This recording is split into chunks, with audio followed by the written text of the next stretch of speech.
You're tuned in to Shake, Rattle, and Goal, the official podcast of your Springfield Thunderbirds. Echo's there on the backhand, scoring the save, rebound in the crease, they score!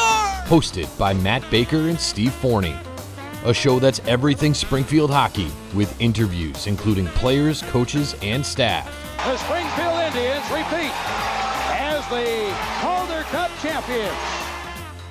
Listen to this podcast on all major streaming platforms and wherever you download podcasts. In his first year at the helm, Kevin McDonald and Drew Bannister have the Teamers in the Calder Cup Finals. Watch the podcast on the official Shake, Rattle, and Goal YouTube page at SRG Podcast. And now, here are your hosts, Matt Baker and Steve Forney.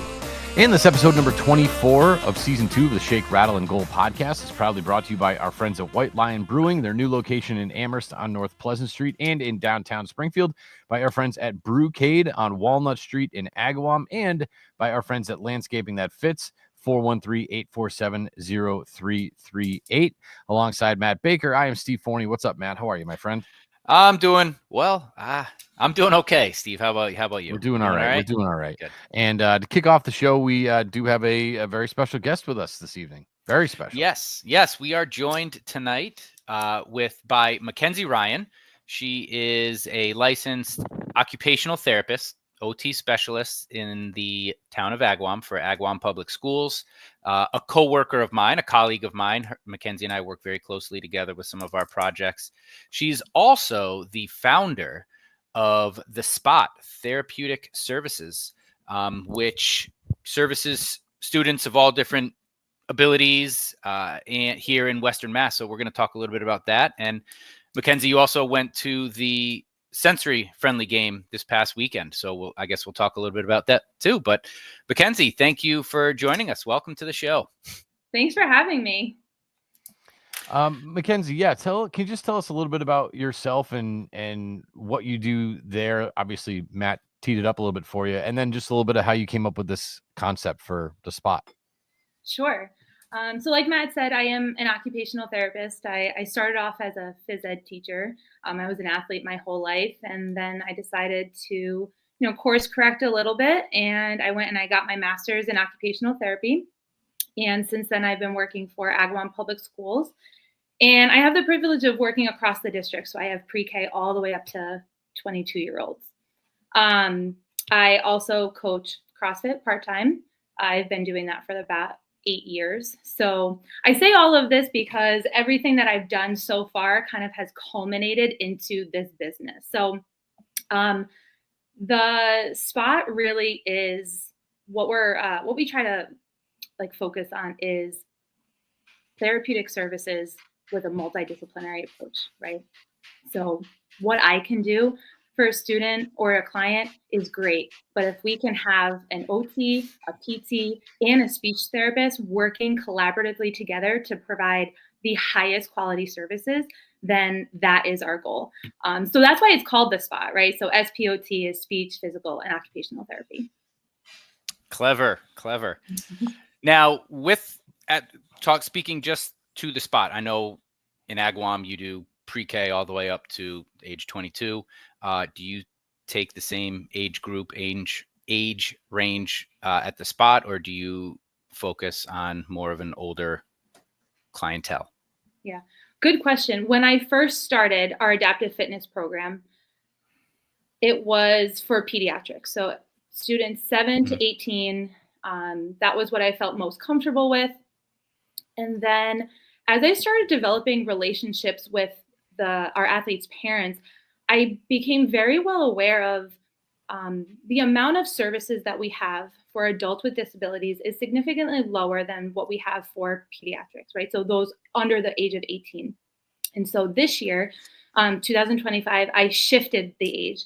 So now for our adaptive fitness program, we have athletes who are over the age of 16.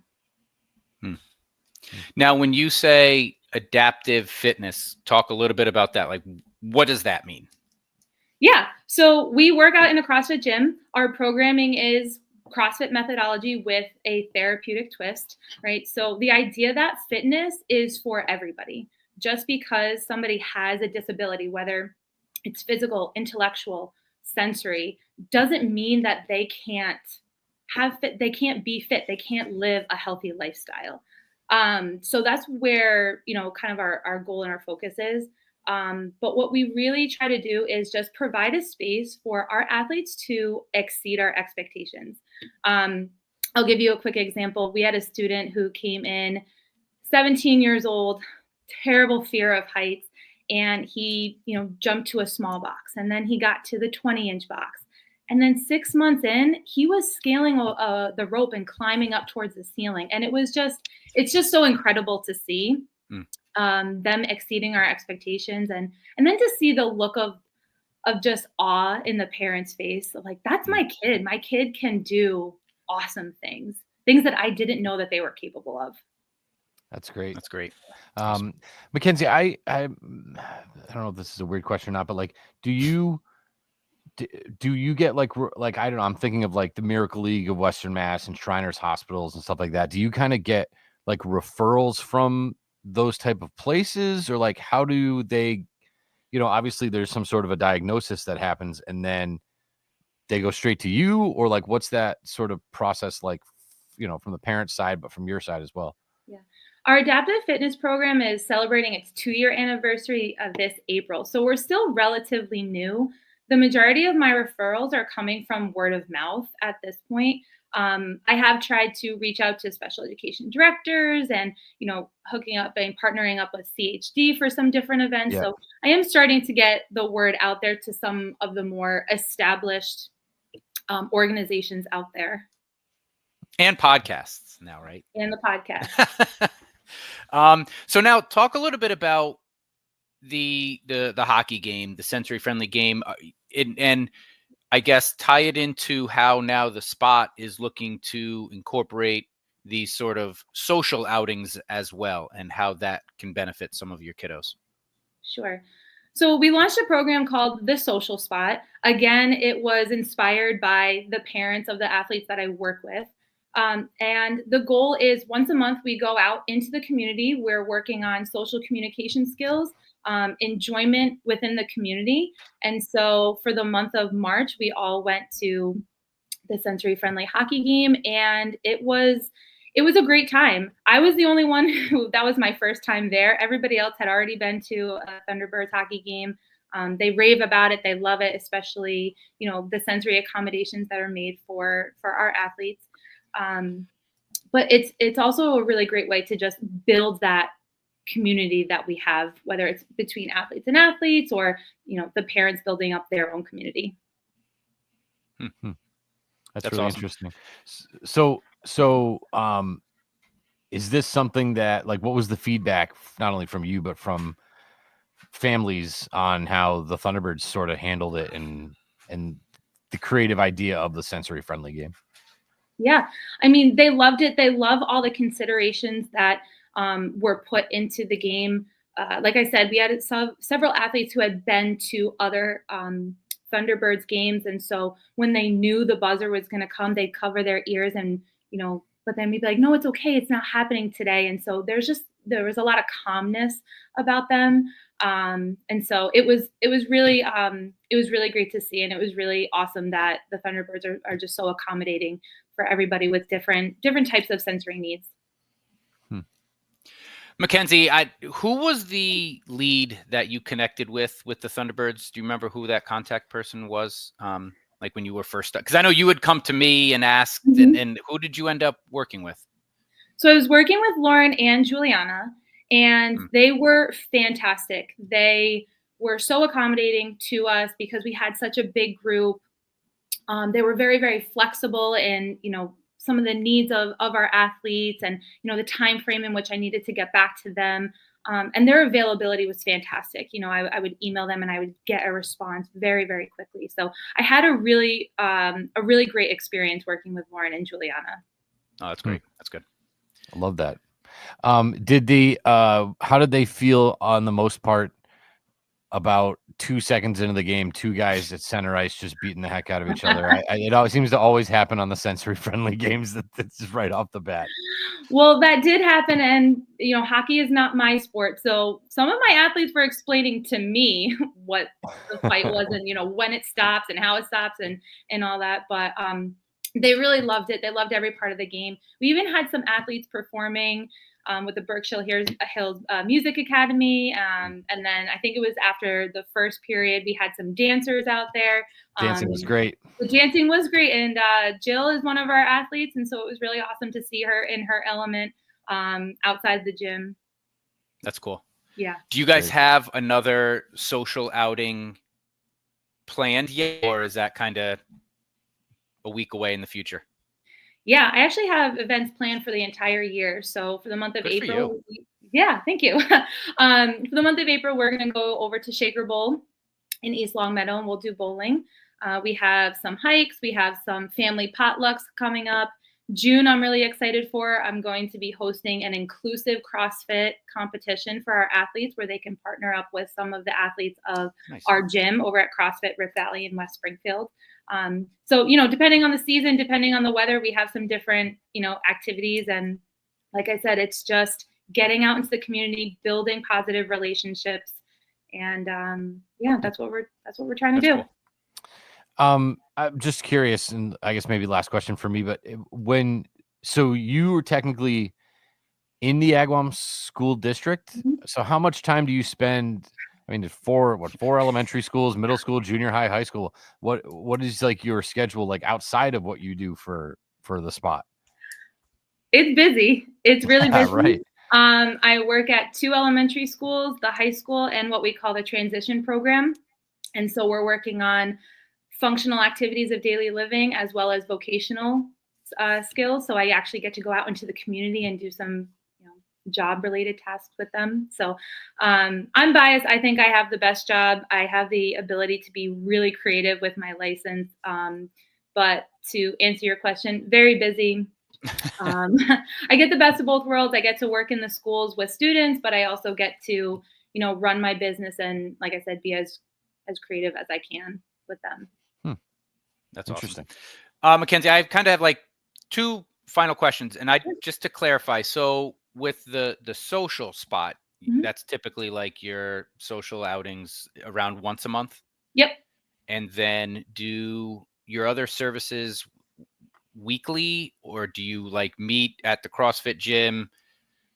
What would be the schedule for some of your athletes that you get to see on a regular basis? Sure. So I run 2 adaptive fitness classes per week. Tuesday afternoons, we're over at Next Fitness in Agawam. And then Saturday mornings, we're at CrossFit Rift Valley in West Springfield. A lot of our athletes come to both classes, which is fantastic because we've been able to see some really great progress and improvement out of them. And I'm also hoping to open up a 3rd class during the week for our athletes.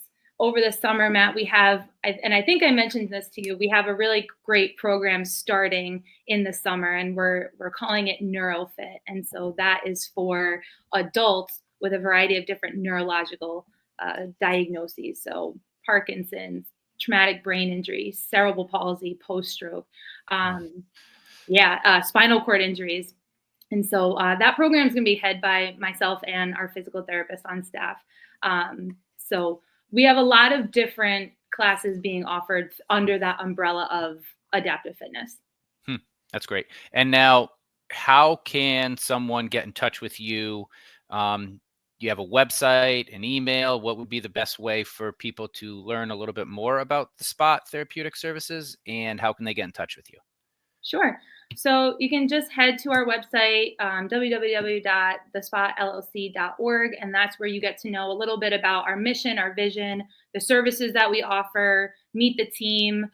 Like I said, I have a speech path and a physical therapist on staff, as well as a variety of assistant coaches for our adaptive fitness program. And that will lead you right to my email. But if you also wanted to check out and see what some of those adaptive fitness classes look like, or what the social spot looks like, we also have social media platforms. So Instagram and Facebook. And again, it's the Spot LLC.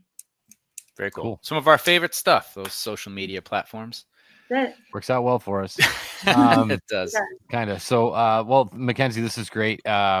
Keep up the amazing work. I think that the stuff you do has got to be so rewarding, but I always call it God's work because working with that age group in that situation is just, it's awesome. It's amazing. So we need people like you, and congratulations to your success. We hope for nothing but the best for everything that you got going on, which is quite a bit. Well, thank you. I appreciate it. Thank you for having me on the podcast. Anytime. Thank you, Mackenzie. All right. Bye. All right, that was nice having Mackenzie Ryan, OT specialist for the Agawam Public Schools, founder of The Spot Therapeutic Services, and got to bring her kids to the sensory-friendly game on Sunday, which the Thunderbirds always just rock. They just knocked it out of the park. So big thank you to her for coming on and joining the show today.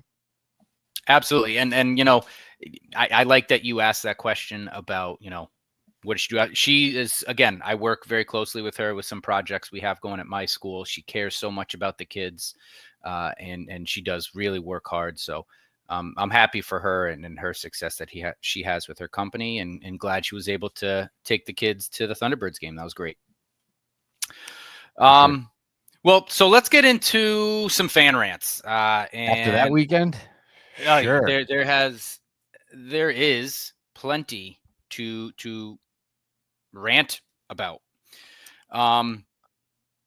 Let's start with Ryan Sean. The defense is horrible as a team, but especially the D in front of the net.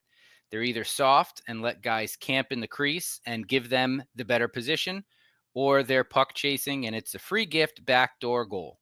The goalies both had some huge saves over the weekend, and despite the amount of goals given up, hard to blame either of them.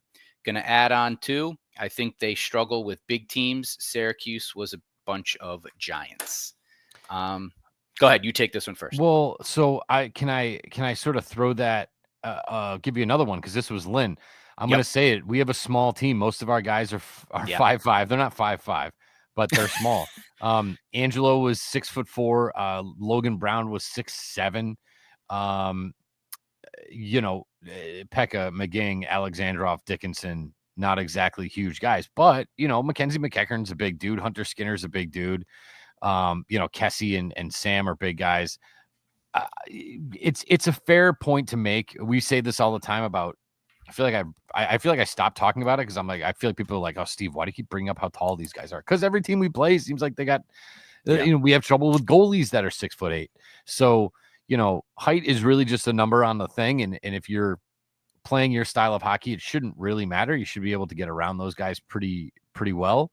But it is something that is noticeable on days like that. And I think that the second game against Syracuse, I was surprised not to see like Cale Kessie in the lineup. And then things started to escalate, and Sam still had his fishbowl on. And so it's like, okay, well, who's going to step up and punch somebody in the face? And you're looking at Skinner, McEachern.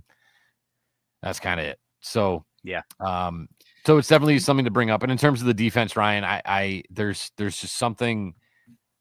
A lot of the goals that were scored this weekend seemed to be they were putting in more effort than Springfield was in front of their own net, and not being able to clear guys out, not being able to win puck battles. To me, all just really comes down to effort. And it doesn't matter if you're 6'7" or you're 5'8".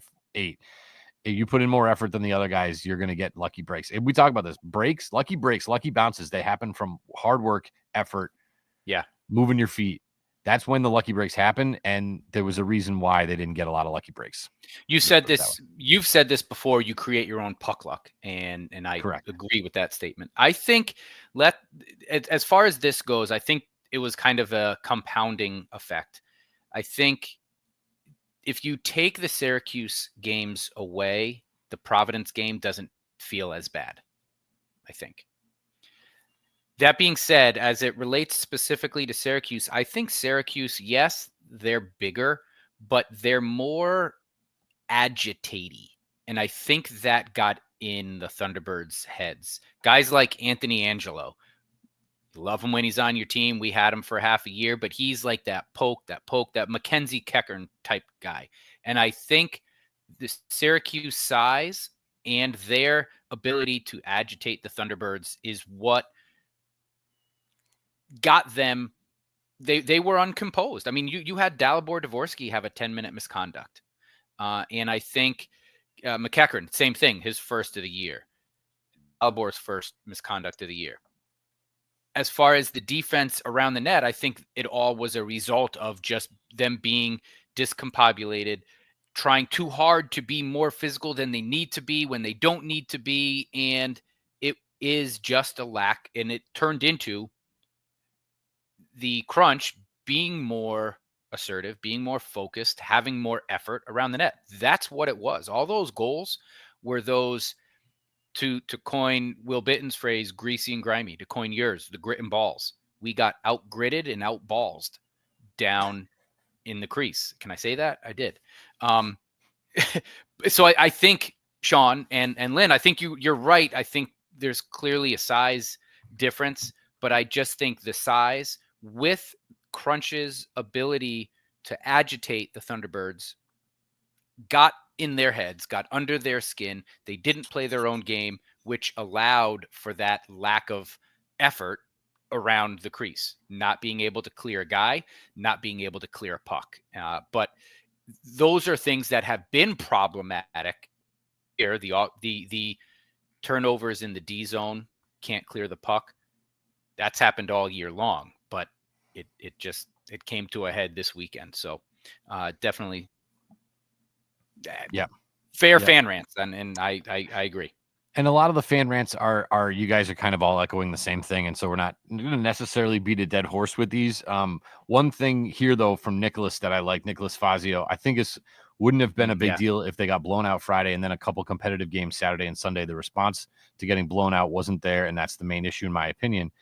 And you kind of go on and on here, and you got to make some good points here. But I will say I was really, really excited for the game Saturday. Agreed. Because this is what the playoffs are about. You play the same team back-to-back games. You get blown out. Okay. Now what? Let's see the response. Let's see how you get blown out game 1. Cool. Game 2's in 2 days. How are you going to respond? What is it going to look like? How are you going to pick yourself up, dust yourself off, and get back at it? And I was anticipating a much more competitive product Saturday night. I think that was the game I was the most disappointed in because, as Nick said, that's the bounce back game. And there wasn't really nearly enough bounce back. Yeah, I agree. And again, like, I don't know, again, the first period there was, I mean, they were up at one point after Tanner Dickinson's goal. So obviously the result was what it was, but the response was there. I don't think they laid down and expected to lose, but they just reverted back to what got them into trouble Friday night. And again, I think it's a bad matchup, and you knock on wood and hope that you don't have to see Syracuse in a playoff, because clearly, for whatever reason, it just wasn't a good matchup. Austin has a nice fan rant. I wanted to bring this one up. When is the coach going to step up and hold the defense accountable? Yes, some of the goals are on the goalies, but if the defense are in the right spots, some of those shots on net would not turn into goals. I like this one because I have an opinion on this. I can commend Coach Konowalchuk the way he handles things in the public. We don't know what is said in the locker room. We don't know what the players are saying to each other in the locker room. I would hope that and I wholeheartedly believe that there is accountability in the locker room. What we hear is that coach speak. Now, I will say this. I did listen to the post-game interviews after this weekend on the Thunderbirds YouTube channel. And I agree with you, Austin, where after this type of weekend, after back-to-back embarrassing losses to the same team, maybe a little bit more of a honest answer. But if that's not who Coach Konowalchuk is, if he's just positive and he's just going to give that sort of positive coach speak, that's who he is. And I would much rather have that in public and then behind closed doors, say what you have to say, than throwing a player under the bus in public. I would rather have it done this way than that sort of negative way. And I believe wholeheartedly that accountability throughout that locker room is there between the leadership group and the coach. I have faith that there's accountability. Yeah, definitely. Like you mentioned, among the captain and the assistant captains there, I had a point, and I'm not going to try to remember what it was. The other thing that makes it a little tricky here coming out of this is, and I don't know if this is a good or a bad thing, but it's not like it's not like you're off till Friday and you can, okay, let's take Monday off. Tuesday, we're going to bag skate them. Wednesday, we're going to work on power. They're right back on the ice Wednesday against Hershey. So you had 3 games in a row. You're probably not skating Monday. Tuesday, you don't want to skate. You don't want to run them too hard because you got a game the next day. So it's like it's going to really mess with their practice schedule. If there are things that they want to change or fix up, they don't really have a lot of time this week to implement those kind of things. So I don't know. I'm kind of curious to see how that all shakes out. So, yeah. Hershey Wednesday again. It's like I'm excited. I'm excited for it, but at the same time, it's like, hey, go ahead. Well, I was just in response to the Hershey. Like we know Hershey's good. Springfield is too. So I think if the tough part is that it was the same team. I do think if you just took the game in Providence and you were living under a rock Friday and Saturday, you knew nothing about the Syracuse game, I don't think you have that bad of a taste in your mouth after the 4-1 loss to Providence. Granted, I did not see the second and third period. I was visiting my parents down in Connecticut, but we listened and watched the first period on our drive down. There was literal fight, the tough energy. There was energy, right? So even the first period against Syracuse, they played really well. They moved their feet. They had energy, and then it just kind of the wheels fell off. So I expect, and again, it's not at this point after this last weekend. For me, it's not so much about they have to beat Hershey. You just got to be in a competitive game. You have to, every game that they've played Hershey, with the exception of that very first one in Springfield, they've been in games. Remember that, they took Hershey to overtime. There's those 2 goals in the last 12 seconds of a game, right? So they've played Hershey well.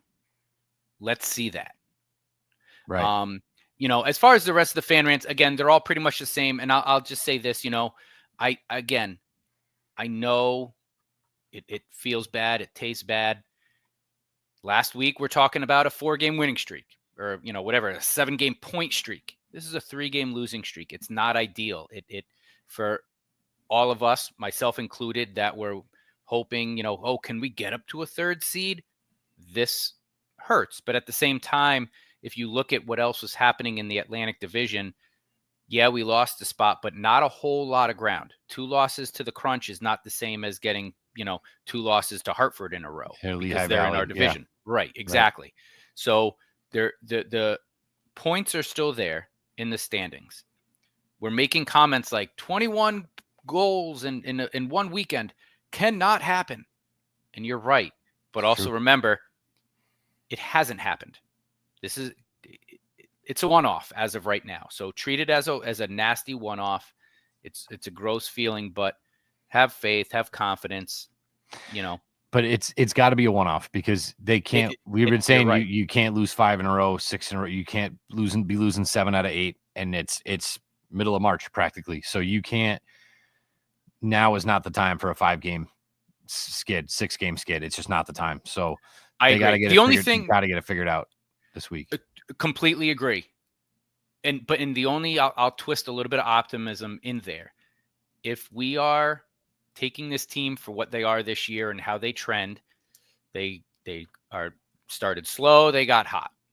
Then they droop and they get hot. Then they had their last little lull was around that New Year's Eve game. Since then, they've been the hottest team in the league, right? If this is now that next little lull, you get into the playoff, you claw your way into the playoff, and you are then peeking back into at your height. Right now, Nikita Alexandrov is playing a little quiet, I guess. He was a little quiet Saturday. No, Alexandrov was he's invisible cold. Sunday. Yep. Right. So, and there are injuries. Peterson's out. You have guys, and we've talked about this. They're all good. We all like them. But Cale Kessie's role was we did not trade for him to be an every night guy. I don't think we traded for Andonovski to be an every night guy. He came in that Laffy deal. He was meant to be a stronger depth piece than Laffy was, which I believe he is. And he's played great. He's played great. So guys that we traded for are not playing what they were intended to be. Drew Callen, nothing negative to say about Drew Callen. He's a hard worker. He's a gritty guy. He's a third, fourth line guy. But again, with this team at full strength, he's not in the lineup. And when they were winning, and again, it's not Drew Callen's fault. I don't think he played poor at all, but you're now asking guys to play above what their role was meant to be. So, well, I'll put it another way. And no disrespect to the player, Drew Callen, I think, was the best player on the ice Sunday for the Thunderbirds. If Drew Callen is your best player on the ice, that can't be the case. With all due respect, Drew, love you, pal. But no, and that's a fair point, and let's just hope this is a lull. Let's play good hockey Wednesday against Hershey. And we know this team historically, they play for specialty jersey nights and they play up for the competition. They always play Hershey well. So I expect that. I hope for that. And even a loss can get you on the right track again, playing good, smart hockey. A good loss, there is no good loss, but a well-played game can get this team back on that track, in my opinion, quickly. And that's what I'm hoping for. I want to give a quick shout out to Corey Andonovski. I had my kids down there in the glass with me, and we were in the home penalty box. And he got one look at my daughter, and she was smiling at him and stuff. So he went over, he got a couple pucks, flipped them over the glass. My kids were just like over the moon. He skated back around again, and my daughter's just jumping, and she's just got an infectious smile. And he just thought that she was like the funniest little kid he's ever seen. And again, this is a new guy, right? This is a guy that's new here. This isn't some guy that we've seen Mackenzie McEachern flip pucks over the glass for years. He's been here for like a month and a half, and he's already making relationships with these. And my son's new favorite player is Corey Andonovski. So, of course, my poor wife, my daughters, they're up in the crowd, and my daughter's going, "Who's the guy who gave me the puck?" And my wife's like, Andy, and something. But it's a tough one. But no, Corey, thanks, man. The kids were just over the moon. I appreciate that. That's the stuff those are the core memories that are made. That's what it's all about. So that pretty much does it for Fan Rants. Again, there was a lot more, but again, it was the same kind of thread, and we can't argue with it. We get it. We feel it too. It was a tough weekend, but let's hope that the team can just put it behind them and get back to playing their Springfield Thunderbird hockey. All right, so we do want to remind folks that the SRG podcast is proudly sponsored by our friends at White Lion Brewing, their new location in Amherst on North Pleasant Street, right in downtown Springfield at Tower Square, 1500 Main Street, always packed on game nights in a good way. Make sure that you check out some of the beers they have. The Boomer Nachos, Seuss Mac and Cheese, Hall of Fame Wings. They are a local business right here in Springfield and supporting us as local people too. So that's one of our favorite things about them, besides the food and the beer that you can find in your local liquor store cooler as well. So big thank you to our friends at White Lion, by our friends at Brewcade on Walnut Street in Agawam. Matt, did you say you had a party? We did. Brewcade? We actually had two this past weekend. It was wonderful. It was great. And they're so nice there. They're nice to the kids. We had our soccer team party there after one of our practices. And then my son had a friend's birthday party there on Sunday kind of morning. So it's great. They're 2 hours. The kids had their tokens. They're playing video games. NFL Blitz still, I guess, their most popular one. Love that and Virtual Fighter and all the racing. My Tyler, my son's like, oh, look at this. I'm going to only try to drive on the right side of the road to make it real. And he's like all over the place, but it's such a good time there. Pete, they let you bring your own pizza.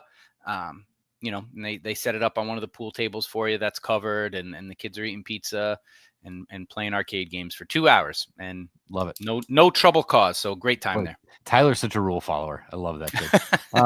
But there you have it. There's just a little bit insight for our friends at Brewcade right on Walnut Street. Check them out on Facebook. You need a birthday place that's not funsy in the winter. Definitely hit up our friends at Brewcade. And by our friends at Landscaping That Fits, 847-0338. Did your trees in your yard just get decimated by the wind the last couple of days? I came out this morning. It was a mess. Yeah, I picked up a few branches after school today. Had to go in the backyard. So get your lawn, no matter what it needs, get it right for the spring. And get on Rob's list at Landscaping That Fits now. As I mentioned, he's going to be doing my fertilizer for me. He's also going to do my flea and my tick and mosquito prevention as well. And it's going to cost me less than it did with the other company that I was using last year. So saving some money, helping out a local business, and getting my lawn all set. So that's what they provide over there at Landscaping That Fits. 413-847-0338. Again, mowing, pickup of items, whatever you need, give Rob a call. I bet he can help you out. 413-847-0338. As we kind of look ahead here, obviously tonight, a big one against Hershey, 7:05 in the Mass Mutual Center. This one's not sold out yet, so you can still get tickets, and I would highly recommend it, because if the boys are ready, this could be a really, really fun playoff hockey kind of vibe. And that's, I think, this time of the year, really all you're looking for. I know you talked earlier in the show about, is it a good loss? Is it a bad loss? I just want competitive playoff hockey. Right. And that's what I think we're going to get. So again, if our guys are ready to go, because I know Hershey will be. I have no reason to think we won't. Agreed. Bad weekend. And again, there is no good loss. However, folks, we do play Hershey well. 2-1 loss, 3-1 win, right? Like that. I think that is the scope of outcomes, right? So I don't expect a blowout one way or another. From the Thunderbirds' perspective, I want to see quick play through the neutral zone, exiting the D zone, minimal turnovers. I don't think it's realistic to say 0 turnovers, because that just isn't going to happen, right? But right, how can we exit our D zone, get through the neutral zone, finishing our checks? Are we hustling? I'm body language to start. Let's get these guys flying to start, and I'll feel good about it, because this is a tough stretch coming up. I think they're in the midst of it, and these next 2 games, you got Hershey on Wednesday, and then Milwaukee on Friday. And you look in the standings right now, Milwaukee is sitting in first place in the Central. I think 60, how many points? 72 points. I'm sorry. 31 wins, 19 losses, 4 overtime loss, 6 shootout losses. So they're sitting at 72 points. Yeah. Tough one, right? But again, playoff game, The playoff game, exactly. And playoff game, a team you don't know very well. You have highlighted this, how much sometimes these Central games slow the game down, like kind of drags out that first period, because it's a feeling out process, a getting to know you kind of thing. And, does that suit the Thunderbirds? Well, maybe. A traditionally kind of slow starting team, does it help them to kind of play that pace to begin with when your opponent is also playing that pace? That could benefit the team. Mm-hmm. But these next 2 games are a big grit and balls for sure check. And go ahead. I was just gonna say, and if you throw in the game Saturday, they're at Bridgeport, so between the 3 this weekend and then Hershey, Milwaukee, Bridgeport, what's that 6 games in 10 days? Mm-hmm. So like when you look at the sort of a little bit bigger of a scope, like that's a tough stretch, right? So 6 games in 10 days, and Saturday against Bridgeport should be a layup, but it's Bridgeport. So they do only have, I think, 3 wins at home this entire season, which is putrid. So I don't know, maybe this one is a get right game depending on what happens against Hershey and Milwaukee. But I hope that by the time Saturday rolls around, we've had 2 good showings, and then they can just bury Bridgeport's head in the sand and move on. So do what they should be able to do to Bridgeport. And then again, even continuing to look forward, we're back-to-back home games against the Wild. So as I think Milwaukee kind of ends this tough stretch for the Thunderbirds, you've got Bridgeport and then 2 games against the Wild coming up, which, the 2 games that they played in Iowa, that's kind of where they got things rolling. If you remember that, 2 big convincing wins, kind of playing their style hockey. So, agreed. An opportunity for, I think, the boys to, again, I want it to be in the win column, but it doesn't necessarily have to. Right now, I think the focus should just be, let's get back to playing Springfield hockey. Let's get back to being crisp. Let's get send that mojo back a little bit. Let the wins be, the win column is going to fall where it falls, but get back to playing sort of that with that swag and mojo, and then go from there. Yeah, for sure. So we got a lot to look forward to. We do want to thank Mackenzie Ryan for joining us from the Spot Therapeutic Services. Again, you can pop them into Google and see all the wonderful things that they did. Huge thank you to Casey Terreri for taking the time. We know he's obviously super busy flying all over the place, but he's a really good dude, and we really appreciate his time. And he listens, which I love. That's awesome. And we thank all of you out there for listening and sharing and commenting on the fan rants and everything else. I want to thank Corey Andonovsky again, my son's new favorite player. Thanks for the pucks, bud. And I know this episode was a long one, but it's jam-packed, and it wasn't as whiny and complainy as it could have been after that weekend. There you go. We keep it. Maybe it is sometimes sunshine and rainbows. Thank you to our sponsors, White Lion Brewing, Landscaping That Fits, and Brewcade. We appreciate it. Again, thank you to Mackenzie Ryan and Casey Terreri. You can check out Mackenzie's website at thespotllc.org. And thank you, the fans, for listening, the likes, the subscribes, the fan rants. We love them. Big weekend coming up. Let's go, T-Birds.